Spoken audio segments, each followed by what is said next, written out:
Pourquoi les années 80 à Paris ont-elles donné lieu à autant d'agressions sexuelles?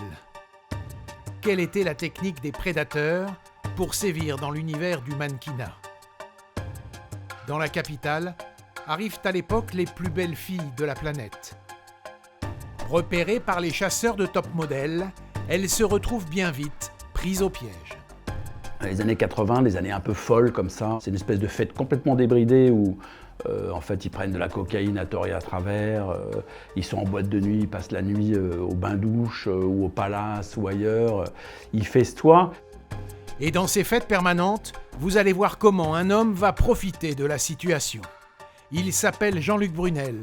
Ce Français va devenir le principal complice du prédateur sexuel américain, Jeffrey Epstein. Jean-Luc Brunel, c'est un prédateur en fait, c'est un véritable prédateur. C'est quelqu'un qui donc va faire carrière dans le mannequinat, comme scout, comme on dit dans le milieu, c'est-à-dire chercheur de talent, chercheur de top modèles. Hi everybody. À cette époque, Jean-Luc Brunel est le très médiatisé patron de l'agence de mannequins Karine Models, installée à Paris. Il parcourt le monde à la recherche des futures stars des podiums. You're pretty little girl. Effectivement, je suis content d'avoir fait le voyage. Jean-Luc Brunel, il est un des piliers du milieu de la mode dans les années 80-90. Il est recruteur de modèles. Il a du flair, sans doute. Il recrute parmi celles qui deviendront des stars, l'époque des Linda Evangelista, Naomi Campbell.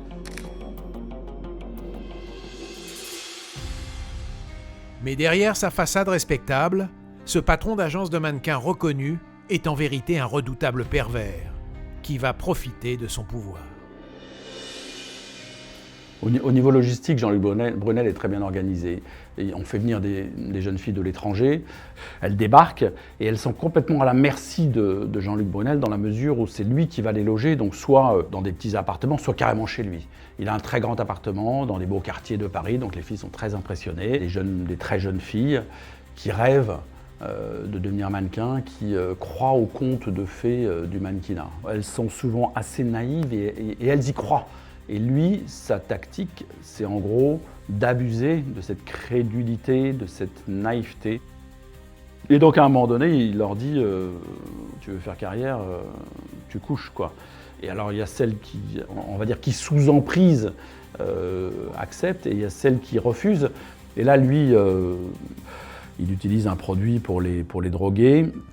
Et à partir du moment où elles perdent connaissance, en gros, il fait son affaire et elles se rendent compte après trop tard. Et systématiquement, il les a tellement en main, ces filles, elles sont tellement sous son emprise qu'en fait, elles ne déposent pas plainte. Son mode opératoire est au point. Dès lors, il va faire de Paris l'épicentre d'un véritable réseau pédocriminel.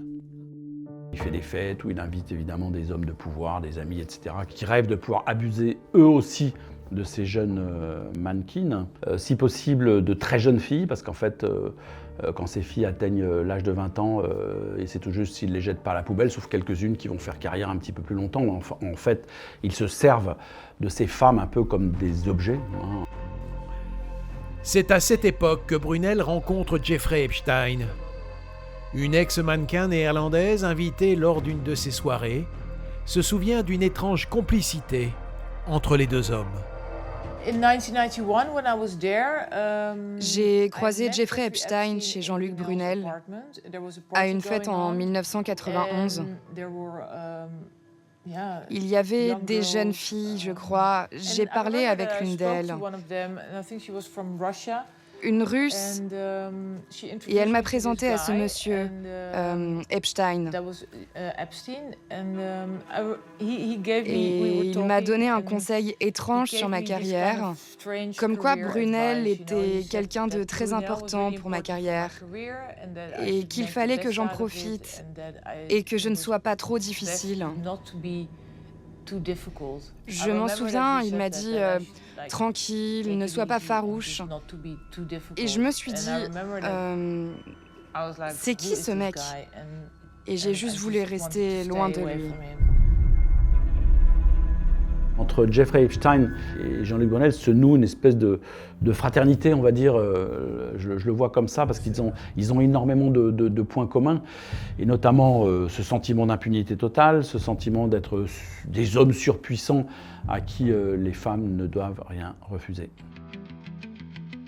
Pour abriter ses fantasmes, Jeffrey Epstein a acheté un appartement. Sur la plus belle avenue de Paris, plusieurs niveaux, 600 mètres carrés de luxe ostentatoire. Lieu de réception d'un côté avec photos aux côtés des puissants de ce monde, et de l'autre, derrière des portes fermées, des pièces entièrement dédiées aux fantasmes du pédocriminel américain. L'appartement de l'avenue Foch, il est tellement grand que les filles, une fois qu'elles se retrouvent là-dedans, elles ne savent même plus comment en sortir. Si elles sont piégées là-dedans, elles ne savent même plus où est la porte, etc. C'est tellement compliqué, il y a des dédales, etc. Le lieu du crime pour Jeffrey Epstein, c'est une table de massage. Parce qu'en réalité, toutes les agressions sexuelles quasiment avec lui se déroulent sur des tables de massage. Donc on découvre cette pièce, qui est quand même une pièce centrale dans cet appartement de l'avenue Foch, qui est en gros une table de massage avec des lumières tamisées, des photos de nus un peu partout. Et c'est là que ça se passe, c'est là qu'il agresse sexuellement les jeunes mannequins. Moi, ce qui me frappe dans tous les témoignages des victimes, c'est qu'en fait, quelque part, quand il les approche, ces femmes, Jeffrey Epstein leur dit « mais n'aie pas peur, il ne va rien se passer ». À chaque fois, il leur dit ça. Alors, les femmes sont un peu perplexes, elles se retrouvent sur une table de massage, il sort son vibromasseur, il commence à les caresser, etc. Elles ne comprennent pas. Et le « il ne va rien se passer », c'est en gros, moi ce que j'ai compris, c'est en gros il ne va pas y avoir de pénétration. Et pourquoi il ne va pas y avoir de pénétration ?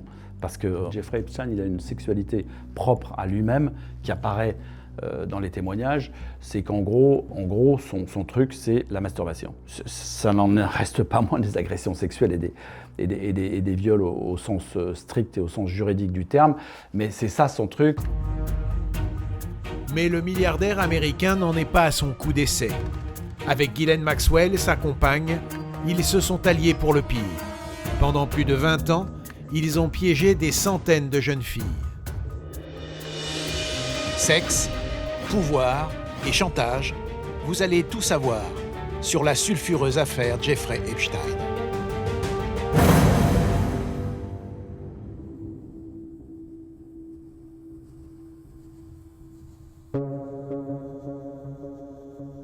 Palm Beach, en Floride. L'histoire commence ce 14 mars 2005, par un coup de téléphone au commissariat de la ville.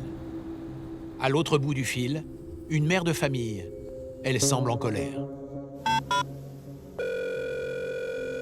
Well, it was an incident that occurred maybe like three and a half weeks ago with one of my stepdaughters. Wednesday at school, who got into a fight and she had over $300 on her. Tout démarre en 2005 en Floride, à Palm Beach, où en fait une adolescente se bat dans la cour d'école. Elle est au collège et on l'arrête et sur elle on trouve $300. So after asking her what was going on, found out that ended up being that they went to Palm Beach to a gentleman's house and they start off by giving this gentleman a massage and he pays them if he likes them and he thinks that they're pretty enough, he keeps them around to do other things. Okay. Elle prévient la police en disant « c'est pas normal, ma fille a 13 ans, elle a pas amassé un homme contre de l'argent, elle a été conduite dans la maison de cet homme visiblement très riche. » Une affaire de prostitution de mineurs. L'heure est grave. Et elle ne se déroule pas dans les bas-fonds, mais dans une petite ville, on ne peut plus sélecte. Palm Beach, c'est une ville aux États-Unis qui est sur la côte de Floride, qui est connue pour être là où on va passer l'hiver quand on a beaucoup d'argent. Les Kennedy adoraient aller à Palm Beach. Donc il y a beaucoup ce qu'on appelle de old money. Se côtoient tous les milliardaires, politiques, hommes d'affaires, financiers, dans un entre-soi. Alors on s'invite les uns chez les autres. Pour être encore plus riches et faire des affaires. John Lennon a aussi possédé une résidence à Palm Beach.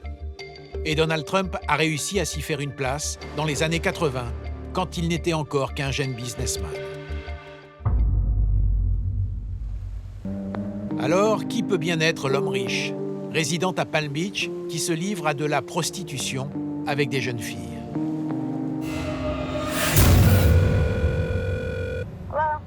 Lors de son appel, la mère de famille communique une adresse, l'une des plus huppées de la petite communauté, le 358 El Brio Way. Bien à l'abri des regards, une somptueuse villa de 1300 mètres carrés, achetée 20 millions de dollars en 1990 par un financier bien connu à Wall Street, un certain Jeffrey Epstein. Très intrigués, les policiers ne sont pourtant pas au bout de leur surprise. En poursuivant leurs investigations dans l'entourage de la jeune fille agressée, ils découvrent qu'en réalité, ce sont des cohortes de mineurs qui défilent chez l'homme d'affaires. Jeffrey Epstein a, paraît-il, eu des liaisons avec plus d'une trentaine de jeunes filles mineures. I appreciate you coming down to talk to me. You're not in any trouble whatsoever. Okay. I just want to put that out there right now. How did you meet Mr. Epstein? They're friends. Convoquées une à une, ces jeunes femmes livrent invariablement le même récit. Un scénario qui ne laisse aucun doute sur les agissements de Jeffrey Epstein. Like 2 years ago or so. About 2 years ago? Yeah. When you first met him? Yeah. You were 17 then? Mm-hmm. What is it that you were told you would have to do? Give him a massage. Okay. Did he ask you to remove your pants, or Yes. what else happened when you were providing the massage? He took the towel off and started pleasing himself, which I was very uncomfortable with. Like, I wanted to leave right when I got there. Did you have intercourse with him? Okay. Et ce que les enquêteurs apprennent ensuite les laisse pantois. Jeffrey Epstein ne semble pas agir seul. Il aurait une complice, une femme, qui appartient elle aussi à la haute société. Ghislaine Maxwell, la fille d'un ancien magnat de la presse britannique. Cette femme serait la petite amie de Jeffrey Epstein. Et d'après les jeunes femmes interrogées, elle jouerait le rôle de rabatteuse en abusant de leur crédulité. Tous les témoignages des victimes, des survivantes, comme elles s'appellent aussi, d'Epstein, racontent le rôle de Ghislaine Maxwell dans le recrutement. Elle allait recruter des jeunes filles dans les salons de massage. Elle approche une jeune fille en lui disant « Si tu veux venir, j'ai un ami, il adore les massages, il te paiera très bien, il faut faire tout ce qu'il veut. » Elle flatte, elle essaie d'entraîner et après elle dit « Oui, tu pourras gagner de l'argent, tu seras bien traité, il faut juste simplement faire ce que Jeffrey veut. » Lorsqu'une jeune fille rencontre une femme, la première réaction, c'est de faire confiance et de baisser les gardes, parce qu'on ne peut pas imaginer qu'une femme fasse mal à une jeune fille. Elle cherchait dans les agences de mannequins et ailleurs parce qu'il fallait fournir Jeffrey Epstein en chair fraîche, puisque lui disait qu'il lui fallait 3 orgasmes par jour. Les dépositions des jeunes femmes auditionnées sont accablantes.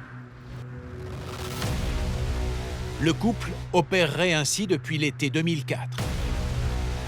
Et il ciblerait un profil très précis, avec un total cynisme. Le système d'exploitation de pédocriminels de Palm Beach, il est d'aller recruter des filles qui sont vulnérables, qui ont des problèmes familiaux, qui sont déjà en rupture de la société, et de leur offrir de l'argent facile, tout simplement. Donc il y a une violence de classe réelle. Palm Beach est séparé par un pont. Il y a Palm Beach qui est l'île où vous avez les maisons des milliardaires et il y a un pont et il y a West Palm Beach où c'est les gens qui travaillent pour les milliardaires. Et les milliardaires, comme Epstein, quand ils veulent chercher des filles, ils traversent de l'autre côté le pont pour aller chercher des filles qui n'auront jamais les moyens de se payer un bon avocat pour se défendre en cas de problème. Avec en plus des filles qu'on pourra discréditer très facilement en disant « elles cherchent à m'extorquer de l'argent, à me faire chanter, enfin monsieur le juge, vous vous rendez bien compte, regardez qui c'est ». Donc c'est une façon de se protéger aussi, de choisir ces profils-là. Mais alors, comment Jeffrey Epstein a-t-il pu en arriver à être une des pièces maîtresses de ce réseau de prostitution ? Eh bien, vous allez voir que depuis son plus jeune âge, l'homme ne s'embarrasse pas des lois et ses méthodes sont souvent douteuses. Né le 20 janvier 1953 dans une banlieue défavorisée de New York, Jeffrey Epstein va très vite trouver la recette pour réussir plus vite que tout le monde. C'est un self-made man à l'américaine. Il est né dans Brooklyn. De parents très modestes. Ce petit gars de New York, dont le père bossait dans les espaces verts de la ville de New York. Le jeune homme est doué pour les chiffres. À 18 ans, il intègre le prestigieux Institut de mathématiques de l'Université de New York, sans même passer l'examen d'entrée. Seulement, Jeffrey Epstein est paresseux. Après 3 ans d'études, il n'obtient pas son diplôme. Qu'à cela ne tienne, il va mentir sur son CV. Il est passé par l'Université de New York, il n'a aucun diplôme. Peu importe, il raconte à qui veut le croire qu'il a un CV extraordinaire et qu'il est diplômé de l'Université de New York. Jeffrey Epstein, c'est un mythomane. C'est quelqu'un qui a réussi sur la base de faux documents, et en tout cas de faux diplômes. Grâce à ce faux CV, Jeffrey Epstein décroche un poste de professeur de mathématiques et de physique à la Dalton School, une école privée de Manhattan, où il va enseigner aux enfants des riches banquiers new-yorkais. Et l'homme ne se contente pas de donner des cours. Son comportement vis-à-vis de ses étudiantes est déjà, à l'époque, pour le moins ambigu, comme le raconteront certaines d'entre elles des années plus tard, dans les colonnes du célèbre journal, le New York Times. Il se baladait dans les couloirs avec un manteau en fourrure, une chaîne en or et une chemise ouverte. Les étudiants considéraient M. Epstein comme un personnage inhabituel et déroutant, toujours à la limite de l'acceptable quand il rencontrait des filles. Mythomane et sûr de lui, Jeffrey Epstein parvient ensuite très vite à s'infiltrer dans la haute société new-yorkaise.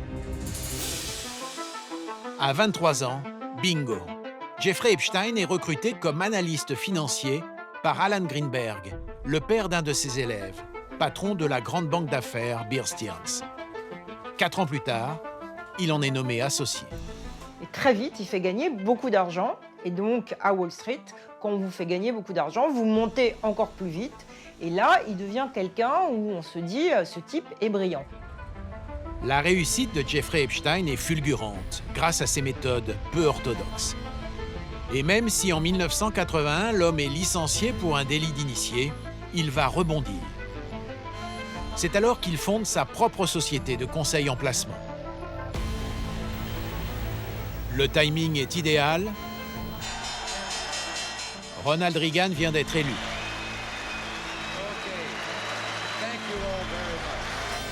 Wall Street est en pleine mutation. Les clients affluent. C'est une période complètement où tout change. Tout change parce que la réglementation financière change, que brusquement ça s'ouvre. Les années 80 voient une ouverture de la finance à toutes sortes d'acteurs qui n'existaient pas avant. Tout est permis, il n'y a plus de morale, ou plutôt précisément la morale, c'est de faire de l'argent. De l'argent. Jeffrey Epstein en gagne déjà énormément.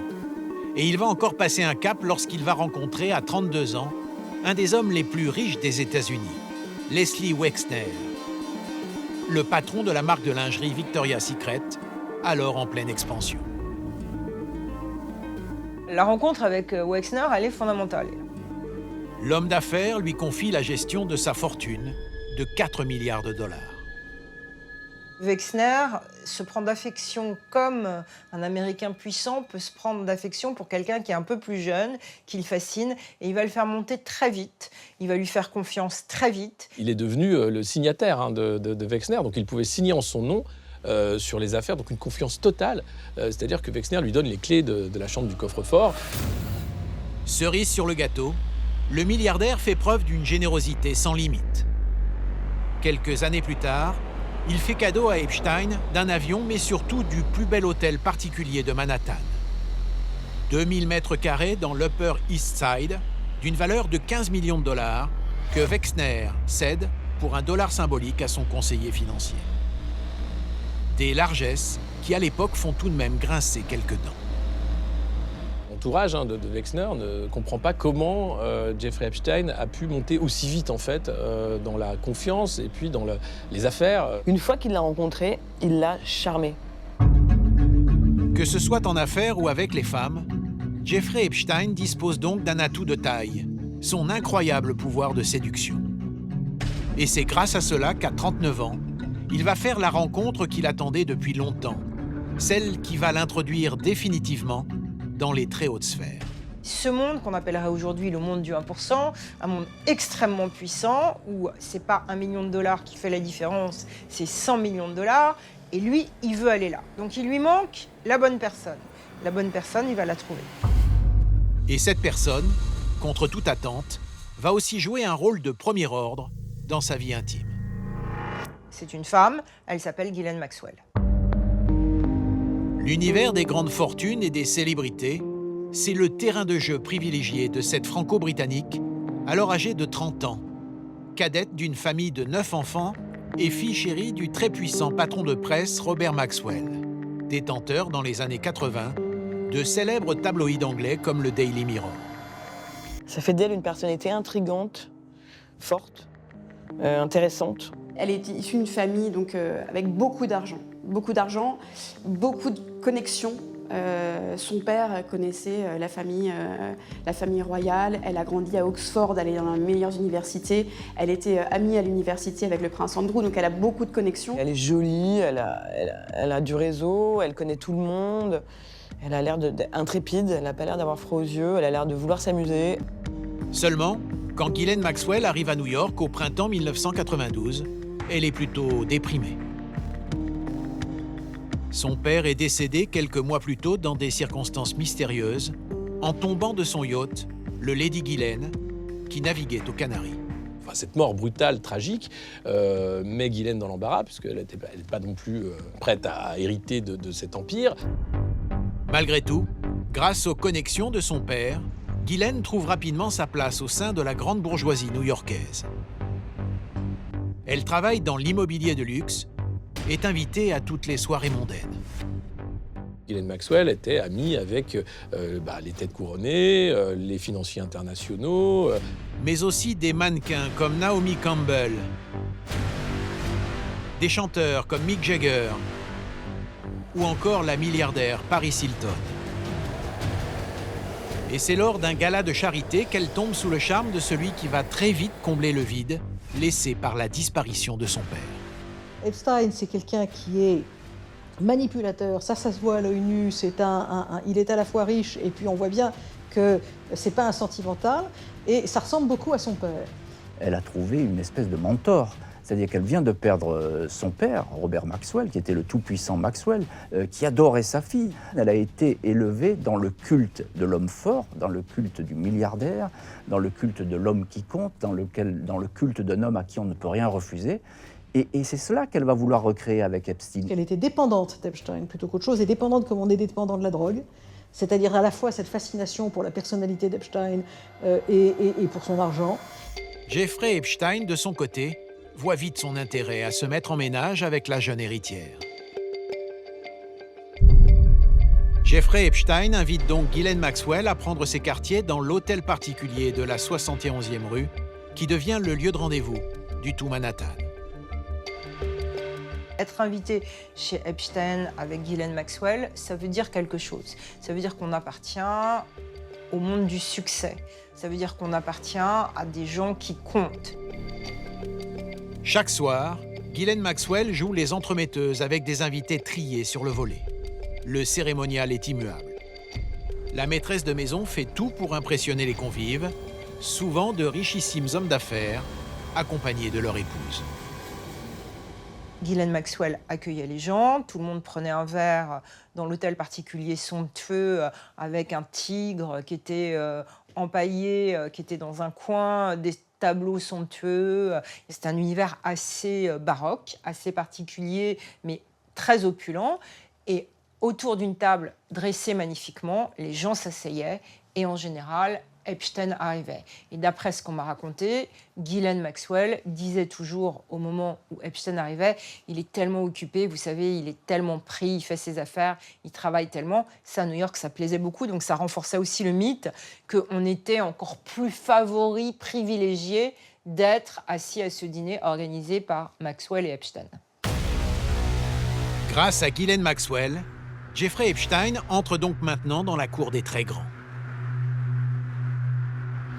Et il semblerait que le rôle de sa compagne ne s'arrête pas là.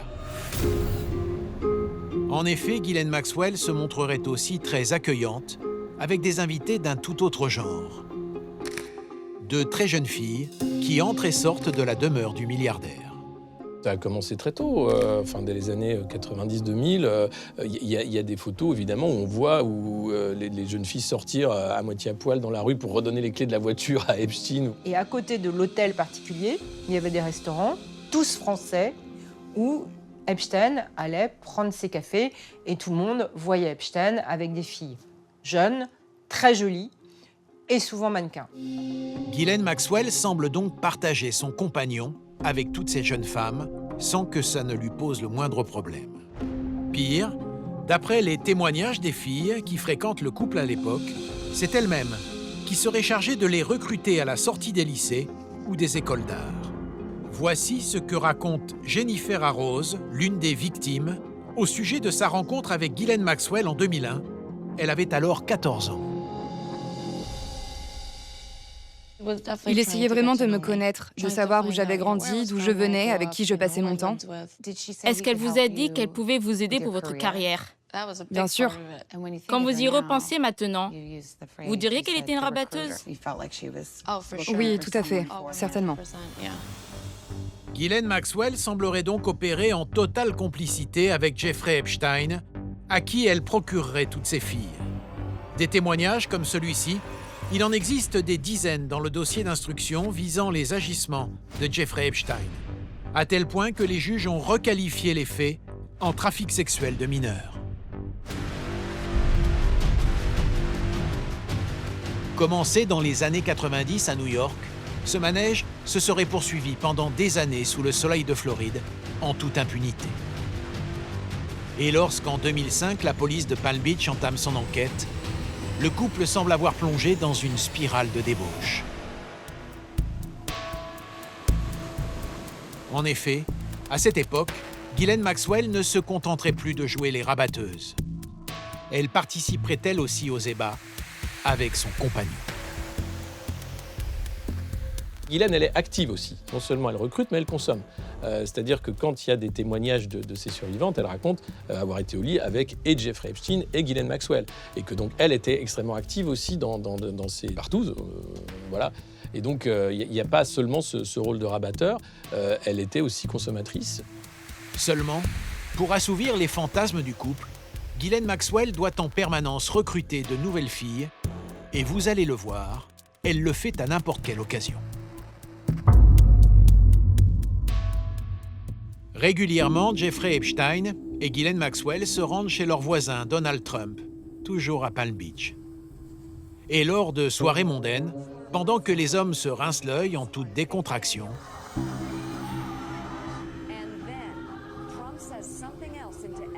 Ghislaine n'est jamais loin, toujours semble-t-il à l'affût de nouvelles proies. Virginia Roberts affirme avoir été recrutée en 2000 par Ghislaine Maxwell, à seulement 14 ans, précisément chez Donald Trump. Elle travaillait alors au spa du milliardaire. Selon elle, Ghislaine Maxwell aurait été jusqu'à la former à se comporter en parfait esclave sexuel.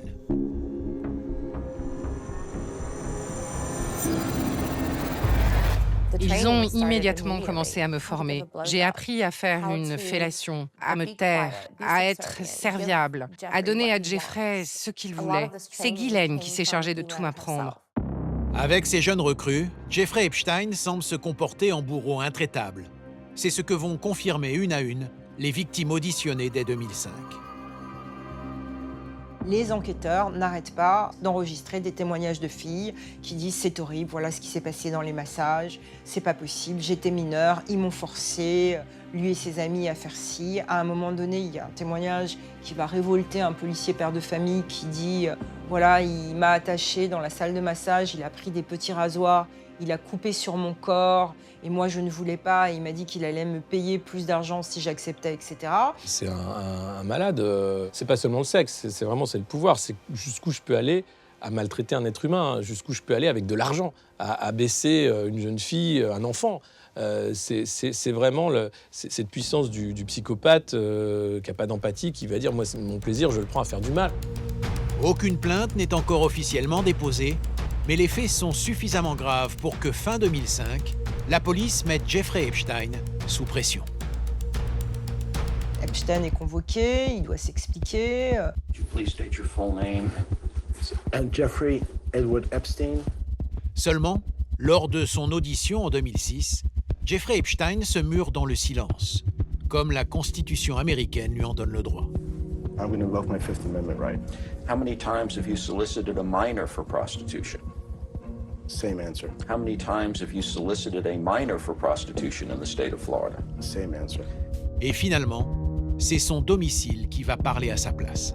Il y aura aussi des investigations qui seront menées dans sa villa de Palm Beach qui vont révéler un certain nombre de preuves irréfutables, notamment des photos de très jeunes filles. Des photos. Et au fond d'une poubelle, une découverte qui en dit long sur les activités du propriétaire. Ce bon de commande pour des ouvrages bien particuliers.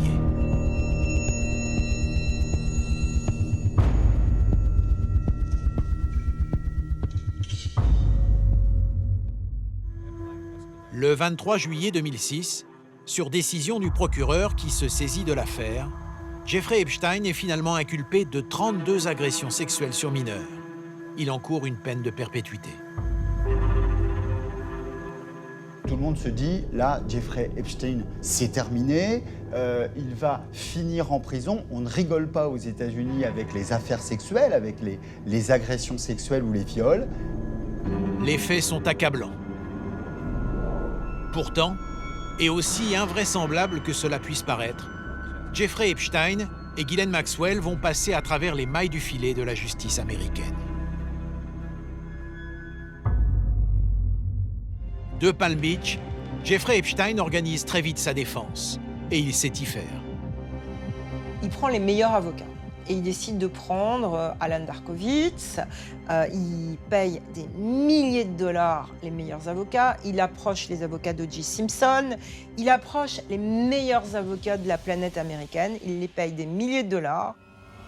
Alan Dershowitz, l'avocat star qui a réussi à faire acquitter le footballeur O.J. Simpson du meurtre de sa femme en 1994.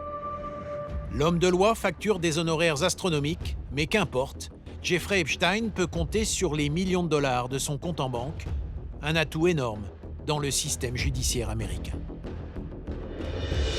Les avocats de Jeffrey Epstein entament alors une longue négociation avec le procureur, qui représente pourtant toutes les victimes identifiées du prédateur. Et vous allez voir qu'ils vont parvenir à retourner la situation avant même que Jeffrey Epstein ne comparaisse devant le tribunal.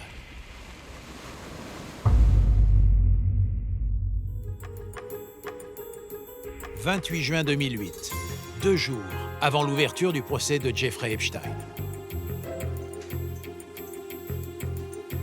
Bien à l'abri des regards, dans la suite d'un palace de Palm Beach. Alex Acosta, procureur général de Floride, et Alan Dershowitz, l'avocat leader de l'équipe Epstein, mettent la touche finale aux documents qui scellent leur accord.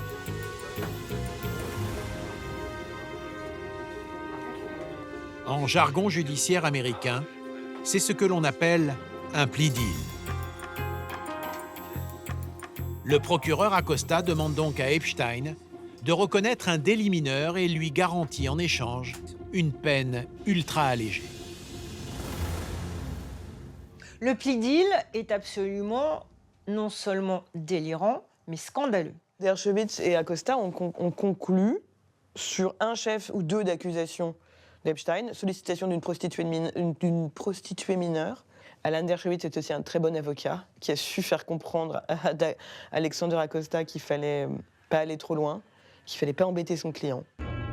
Lorsque Jeffrey Epstein pénètre dans le tribunal le 30 juin 2008, ses victimes ignorent tout de l'accord secret qui vient d'être passé. Mais elles vont vite comprendre que tout s'est joué avant. À la surprise générale, Jeffrey Epstein s'en tire avec une peine minimaliste, 18 mois de prison. Il a pris une peine dérisoire, il est classé comme délinquant sexuel, donc il doit quand même avoir certaines obligations, mais c'est tellement rien par rapport à ce qu'il a fait. La façon dont il a été jugé, c'est une justice de classe. Il n'est pas jugé comme un pédocriminel lambda. il est jugé comme un riche qui a abusé un peu, mais bon, fallait pas se faire avoir comme ça, monsieur Epstein. Maintenant, bon, on va dire que vous faites 1 an de prison pour pas être emmerdé, mais arrêtez, enfin, on passe à autre chose. 18 mois de prison pour une trentaine d'agressions sexuelles sur mineurs. Du jamais vu. Et ce n'est pas tout. Jeffrey Epstein a obtenu que Ghislaine Maxwell ne soit jamais inquiétée dans cette affaire. Plus incroyable encore, l'homme d'affaires bénéficie d'un régime de détention très spécial. Et ce qui est le plus hallucinant, l'aménagement de peine prévoit par exemple qu'il puisse sortir 6 jours par semaine pour aller au bureau, ce qui paraît complètement grotesque. Regardez ces images. Comme le veut la procédure américaine, Epstein doit devant ses juges montrer qu'il a bien compris les conditions de sa détention. Vous allez voir que même en prison, l'homme se montre encore arrogant et sûr de lui. Are you released from jail at some time? Do you have to report back to jail on a daily basis? Yes, I report back to jail at 8 p.m. Every single day? Yes, sir. And is it 7 days a week that you're out on work release? No, sir. How many days a week are you out on work release? 6. And of those 6 days, how many hours per day are you out on work release? 12. Et le détenu va s'arranger avec cette peine comme bon lui semble. Il a continué à voir ses assistantes, il a continué à faire venir des filles dans sa prison. On sait qu'il y a une fille qui s'appelle Nadia, qui était une blonde ravissante avec qui il avait eu une affaire. On sait qu'elle est venue le voir plus de 50 fois dans la prison. Le 22 juillet 2009, après seulement 13 mois d'emprisonnement qui n'en étaient pas, Jeffrey Epstein est placé en liberté conditionnelle. 36 victimes, 18 mois de prison qui ne sont pas faites. C'est l'un des plus grands scandales judiciaires du 21e siècle naissant américain. À l'époque, le scandale ne fait pourtant pas de vagues. Les victimes sont condamnées au silence. C'est donc avec un très large sourire que Jeffrey Epstein dit adieu au gardien de la prison de Palm Beach. Son avocat affirme ce jour-là qu'il veut tourner la page. Il est très heureux de sortir de prison. Il veut commencer un nouveau chapitre de sa vie. Un nouveau chapitre? Pas tout à fait. Car à peine sorti de prison pour Jeffrey Epstein, tout va recommencer. Exactement comme avant, sauf à un détail près. L'homme va déménager pour se cacher cette fois sur une île déserte.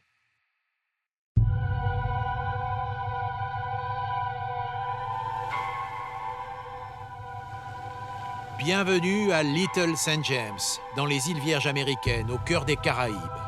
Un caillou d'à peine un demi-kilomètre carré, posé sur des eaux cristallines, inaccessibles et surtout protégé des regards indiscrets. L'île de Jeffrey Epstein, c'est un lieu où on sait qu'on va s'amuser entre soi. Il invite qui il veut et ils font ce qu'ils veulent à l'intérieur de cette maison. Acheté pour 8 millions de dollars en 1998 par Epstein, ce paradis tropical a été entièrement remodelé par son propriétaire. Une résidence principale de 10 pièces, 3 bungalows pour les invités, un système de désalinisation de l'eau, une piste d'atterrissage et même une marina pour permettre à une 50aine d'employés de venir travailler sur l'île. Le décor change de Palm Beach, mais à vrai dire pas totalement pour Jeffrey Epstein. Il va pouvoir ici continuer à assouvir ses fantasmes. C'était un lieu de débauche, c'est évident. Il allait là-bas, Jeffrey Epstein, pour être tranquille, et il embarquait dans son avion ses invités, et notamment des jeunes filles, dont certaines étaient très jeunes. Ghislaine Maxwell, sa fidèle compagne depuis maintenant 17 ans, profite également du bon air des Caraïbes. Elle y a aussi fait revenir Virginia Roberts, la jeune femme recrutée, souvenez-vous, chez Donald Trump, qui maintenant se voit imposer de nombreux partenaires.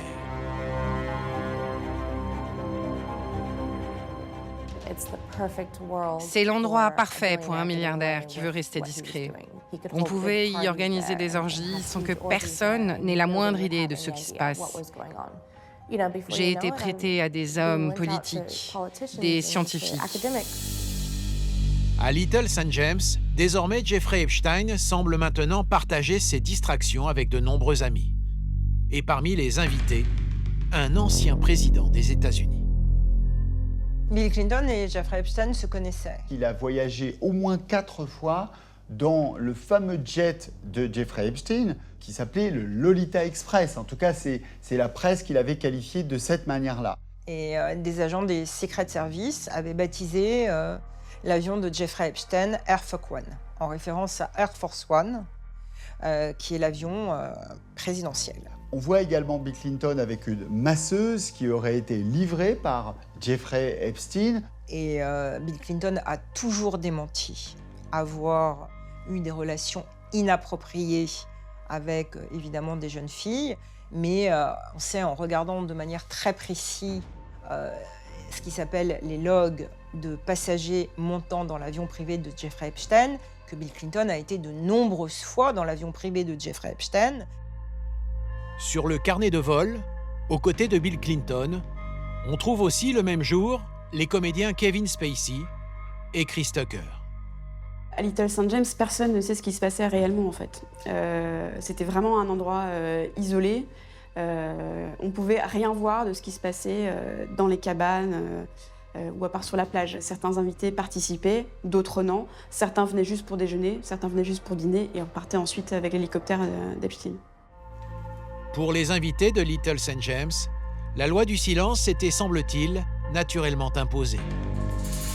Ghislaine Maxwell et Jeffrey Epstein se croient désormais à l'abri de toute poursuite judiciaire. Mais c'est sans compter le courage et la ténacité d'une journaliste américaine qui va déterrer en février 2018 les vieux dossiers du couple Epstein-Maxwell. Elle s'appelle Julie Brown. C'est le Miami Herald qui va relancer l'affaire Epstein. Epstein s'en est sorti, il est passé à travers les mailles du filet judiciaire, mais la presse, c'est ce qu'on appelle aux États-Unis le 4e pouvoir. Ça veut dire ce que ça veut dire. Ça veut dire que la presse est protégée par le premier amendement à la Constitution américaine, et au même titre que le pouvoir judiciaire, exécutif et législatif, la presse peut bouleverser totalement le jeu politique et le jeu de la société. Pendant près de 10 mois, la journaliste Julie Brown va reprendre intégralement l'enquête concernant les agissements passés de Jeffrey Epstein. Elle creuse la moindre piste évoquée dans les rapports de police des années 2005, 2006, 2007. Et elle part à la rencontre des victimes de l'homme d'affaires.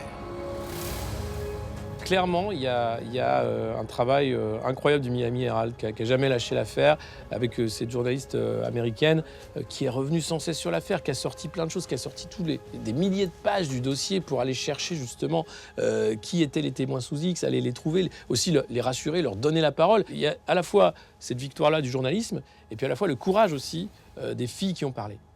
Et c'est comme ça, par cette fille extraordinaire, que l'affaire Epstein a été révélée au grand public et que là, on est dans l'ère MeToo. En 2007, on ne l'est pas. Et là, il est évident qu'il faut absolument qu'Epstein s'explique de tout ce qu'il a fait. Parue en novembre 2018, la série d'articles de Julie Brown fait l'effet d'une bombe. Des témoignages de victimes sont publiés. Et contrairement à 2009, les dessous de l'affaire sont dévoilés par les grands médias américains. La complaisance de la justice à l'égard de Jeffrey Epstein en 2009 apparaît plus choquante que jamais. Et cette fois, Ghislaine Maxwell est citée nommément par les victimes. Dos au mur, le nouveau procureur de Floride décide finalement d'annuler l'accord passé 10 ans plus tôt par son prédécesseur. Dès lors, la vie de Jeffrey Epstein et de sa compagne bascule, mais cette fois du mauvais côté.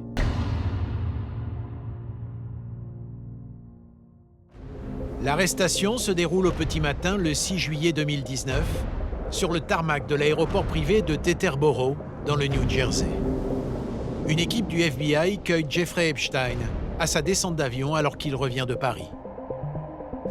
L'homme d'affaires est directement emprisonné au Metropolitan Correctional Center à New York.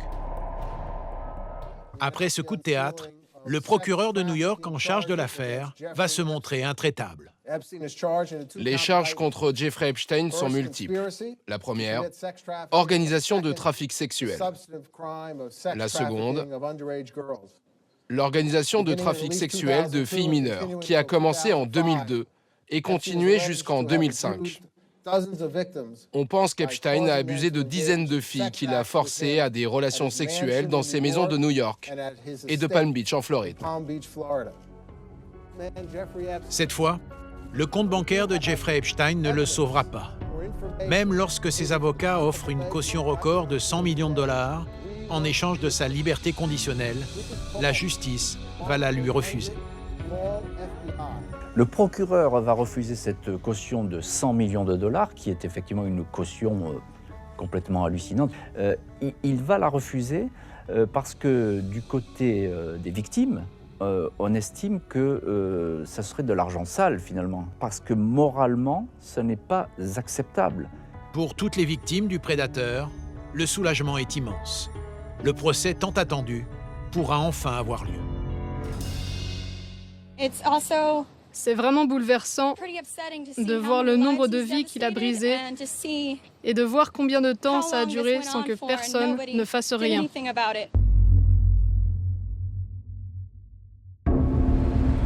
Seulement, l'espoir sera de très courte durée, car un ultime rebondissement va à jamais empêcher le procès de se tenir.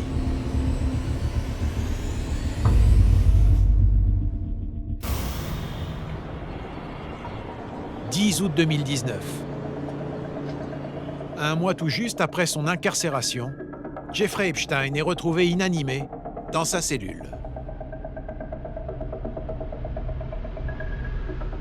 À 6h30, les gardiens découvrent Jeffrey Epstein avec un drap autour du cou. Ils essaient de le ranimer quelques minutes. À 6h39, son décès est prononcé. Mais très vite, la mort de Jeffrey Epstein va paraître suspecte. En effet, toute une série d'événements survenus dans les heures qui entourent son soi-disant suicide vont apparaître louches. D'abord, il y a le compagnon de cellule d'Epstein, qui est transféré vers une autre partie de la prison, sans aucune explication. Et puis, les gardiens censés surveiller la cellule du pédocriminel toutes les 30 minutes seront introuvables pendant des heures, là encore sans la moindre explication. Et ce n'est pas tout. Donc le suicide d'Epstein tombe à point nommé un soir où rien ne marchait. La caméra devant la cellule ne marche pas, il est seul dans sa cellule alors qu'il devait être deux, les gardes s'endorment ou ne font pas leur tour de ronde aux heures où ils auraient dû faire les tours de ronde. Le directeur de la prison est instantanément muté et les gardiens supposés garder Jeffrey Epstein sont, eux, mis à pied. Il y a donc des zones d'ombre qui font dire à la majorité des Américains « Jeffrey Epstein ne s'est pas suicidé ». En plus, alors la petite cerise sur le gâteau, le médecin qui performe l'autopsie est le même médecin qui avait fait l'autopsie de JFK. C'est-à-dire c'est un médecin qui a 90 ans, qui est appelé pour faire l'autopsie d'Epstein, pour être sûr que c'est bien lui et qu'il est bien mort d'étouffement. Et même sur l'autopsie, vous avez des zones d'ombre, où il dit « Oui, je suis pas sûr qu'il soit vraiment pendu, on aurait pu aussi l'étouffer vu comment le larynx a été cassé ». Ça fait beaucoup pour le suicide de l'homme qui aurait dû être le mieux surveillé des prisons américaines. Malgré ses doutes concernant la thèse du suicide, la pendaison sera validée par les autorités judiciaires. On ne sait absolument pas ce qui s'est passé. Moi, je dis qu'on ne saura pas. Parce que, voilà, il y a des fois où il faut accepter l'échec de ne pas savoir. Jeffrey Epstein est inhumé à Palm Beach le 5 septembre 2019. Et ce jour-là, il y a beaucoup d'absents. À commencer par sa compagne, Ghislaine Maxwell. Elle est en fuite. Un mandat d'arrêt international a été lancé contre elle immédiatement après la mort d'Epstein. Seul le frère cadet du prédateur, Mark Epstein, assiste aux obsèques. Les très nombreuses relations du financier semblent l'avoir étrangement lâché dans la dernière ligne droite. Sa mort arrange beaucoup de gens. Et je suis allée aux Hamptons quelques semaines après sa mort. Les Hamptons, c'est dans la banlieue de New York, c'est là où tous les gens riches se retrouvent. J'étais en enquête et ils n'étaient pas en train de verser des larmes sur la mort de leur ancien ami Jeffrey Epstein. Ils étaient en train de dire de manière assez cynique, c'est incroyable quoi, cette histoire, mais bon, il est mort. Hein. Et à partir du moment où Epstein est mort, beaucoup des plaintes tombent, en fait, et ils ne peuvent plus continuer le travail d'enquête. Donc la mort d'Epstein permet de débrancher la justice, d'empêcher qu'on enquête. Beaucoup d'Américains se disent non, il y a des zones d'ombre, il y a un véritable complot. Pourquoi? Parce qu'on ne voulait pas que Jeffrey Epstein parle.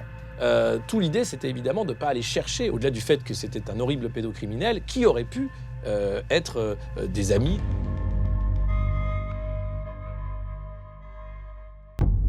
Cependant, même s'il est mort, Jeffrey Epstein cacherait-il d'autres secrets?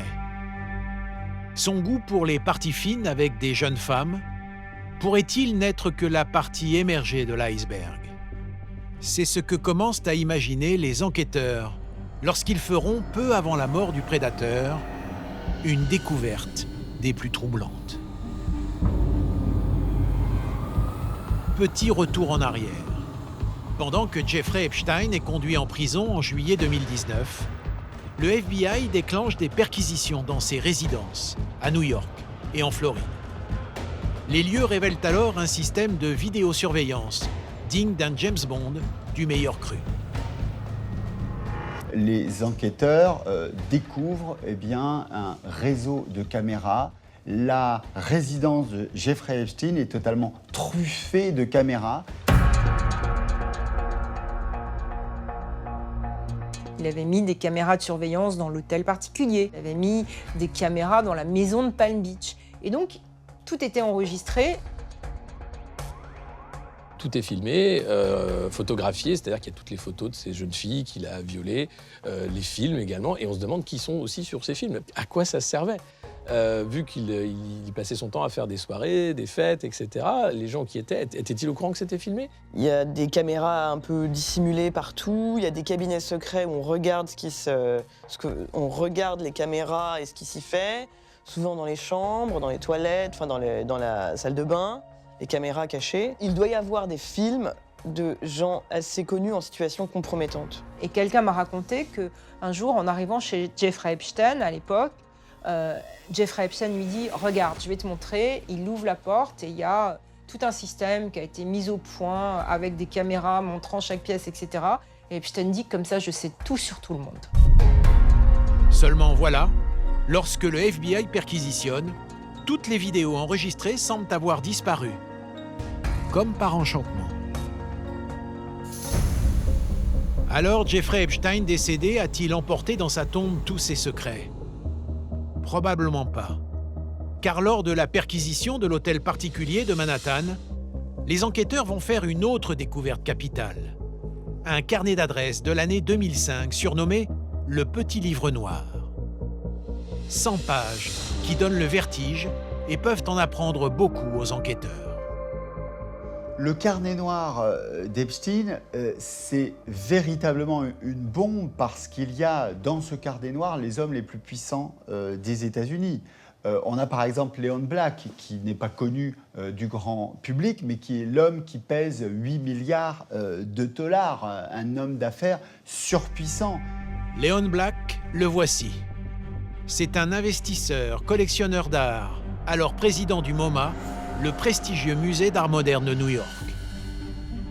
Parmi les personnalités qui figurent dans le livre noir, il y a aussi le chanteur Mick Jagger, ou encore des membres de la famille Kennedy. Au total, des dizaines de grands noms de la politique, des finances, du show business. Un véritable bottin mondain dont tous les membres se mettent à trembler lorsque le document fuite sur Internet à l'été 2019. Ce carnet, il est essentiel évidemment pour comprendre l'affaire, mais il est compliqué parce que c'est des niveaux de connaissances différents. Les gens qui y sont, ça ne veut pas dire qu'ils sont coupables, qu'ils ont participé ou qu'ils font partie de cet empire pédocriminel.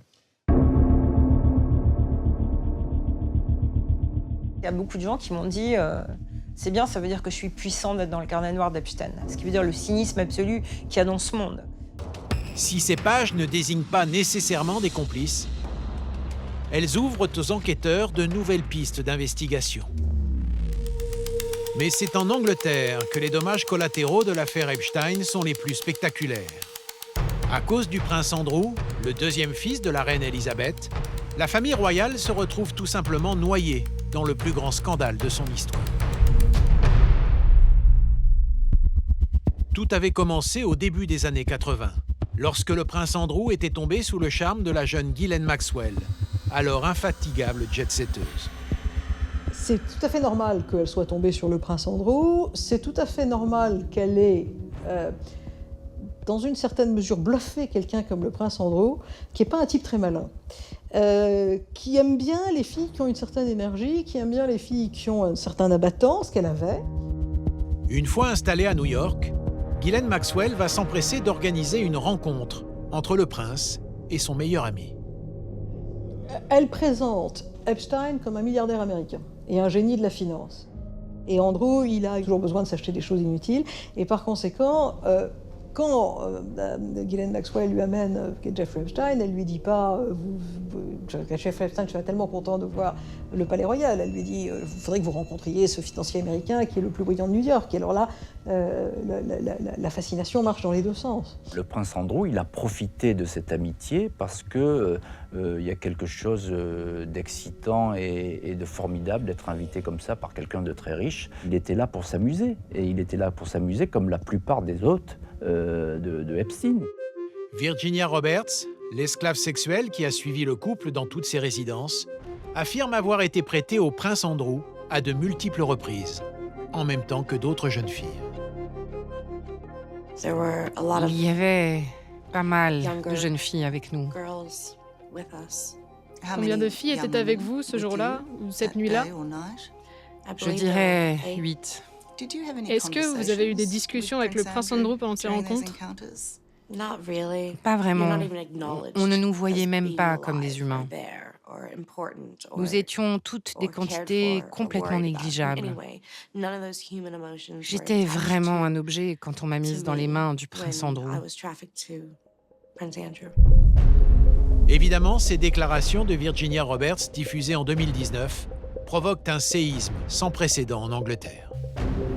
Complètement acculé par l'opinion publique, Andrew doit s'expliquer. Mais au lieu de calmer l'incendie, le prince va écrire l'épisode le plus consternant de l'histoire de la famille royale.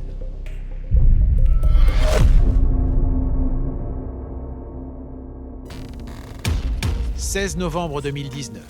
3 mois après la mort de Jeffrey Epstein, des millions d'Anglais sont devant leur écran pour écouter le prince Andrew répondre aux accusations de Virginia Roberts. Contre toute attente, il choisit une stratégie de défense suicidaire. C'était une jeune fille de 17 ans qui rencontrait un membre âgé de la famille royale. Ça n'est jamais arrivé. Elle a montré une photo sur laquelle vous êtes tous les deux. Vous aviez les mains autour de sa taille. Oui. Vous avez vu la photo? J'ai vu la photo. Comment vous l'expliquez? Je ne peux pas. Encore une fois, je n'ai aucun souvenir que quelqu'un ait pris cette photo. L'interview avec Emily Maitlis, la journaliste de la BBC, ça c'était une bêtise sans nom. C'était évidemment une idée lamentable. Il n'aurait pas dû faire l'interview, il aurait dû nullement pas la faire à Buckingham Palace. Et ensuite, personne n'a coaché cet imbécile d'Andrew. Dans les jours qui suivent cette interview, Andrew est mis en examen pour viol par la justice américaine. Il risque l'extradition. Après des mois de bataille juridique, les avocats du prince annoncent le 15 février 2022 qu'un accord a été trouvé avec Virginia Roberts. La presse britannique parle d'une somme de 14 millions d'euros entièrement payée par la reine d'Angleterre. Le prince échappe donc à un procès aux États-Unis mais se retrouve privé de tous ses titres, de ses fonctions au sein de la famille royale et de toutes ses décorations militaires. Le 4 décembre 2021, c'est au tribunal fédéral de Manhattan, à New York, que s'ouvrait un procès attendu par toute la presse depuis des mois.